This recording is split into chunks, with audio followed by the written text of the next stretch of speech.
Satyabama Institute of Science and Technology, Chennai.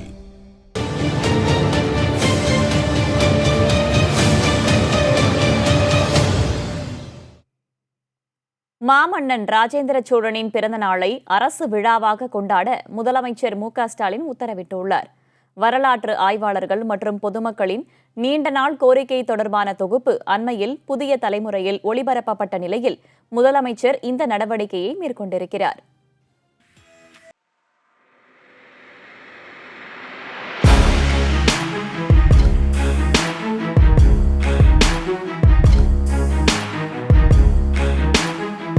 மாவட்டம் கங்கை கொண்ட சோழபுரத்தில் 1000 ஆண்டுகளை கடந்தும் வரலாற்று பொக்கிஷமாக, கட்டடக்கலைக்கு சான்றாக, யுனெஸ்கோவின் புராதன சின்னமாக விளங்கி வருகிறது பிரகதீஸ்வரர் கோவில்.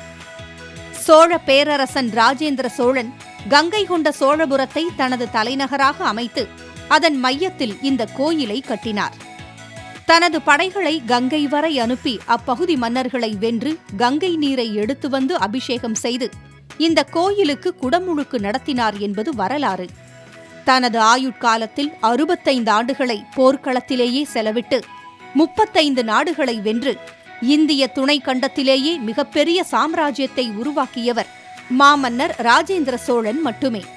6000 மைல்களுக்கு அப்பால் உள்ள நாட்டை 10,000 போர்க்கப்பலுடன் சென்று ராஜேந்திர சோழன் வெற்றி பெற்றார் என்பதும், மிகப்பெரிய கடற்படையை முதன்முதலில் உருவாக்கியவர் அவர்தான் என்பதும் வரலாற்று ஏடுகளில் உள்ளன. தற்போதைய இந்தோனேஷியா, மலேசியா, சீனா, கம்போடியா, இலங்கை போன்ற நாடுகளை கப்பல் படையால் வென்றெடுத்த மாவீரன். இப்படி பல பெருமைகளை கொண்ட ராஜேந்திர சோழனின் பிறந்த நாள் ஆண்டுதோறும் ஆடி திருவாதிரை தினத்தன்று அப்பகுதி மக்களால் விமர்சையாக கொண்டாடப்படும்.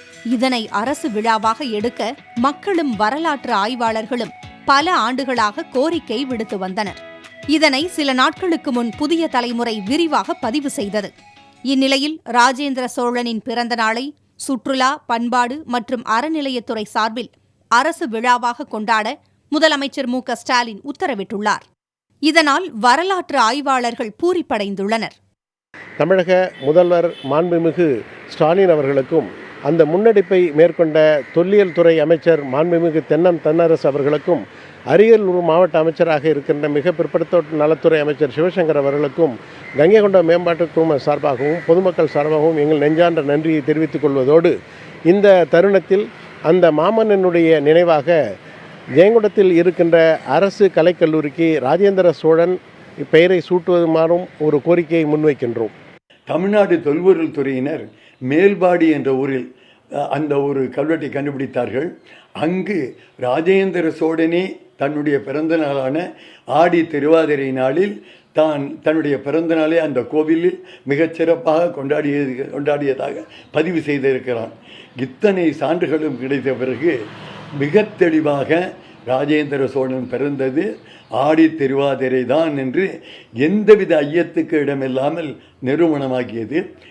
தஞ்சை பெரிய கோவில் சதய விழாவை போல கங்கை கொண்ட சோழபுரத்தில் ஆடி திருவாதிரை விழாவை வெகு விமர்சையாக நடத்த முதலமைச்சர் நடவடிக்கை மேற்கொள்வார் என்று தொல்லியல் துறை அமைச்சர் தங்கம் தென்னரசு தெரிவித்துள்ளார்.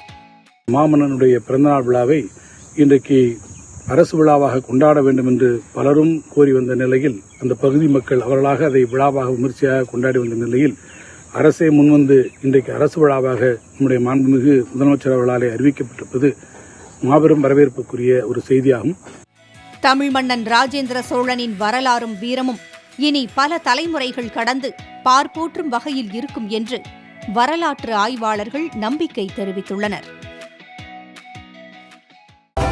Satyabama Institute of Science and Technology, Chennai.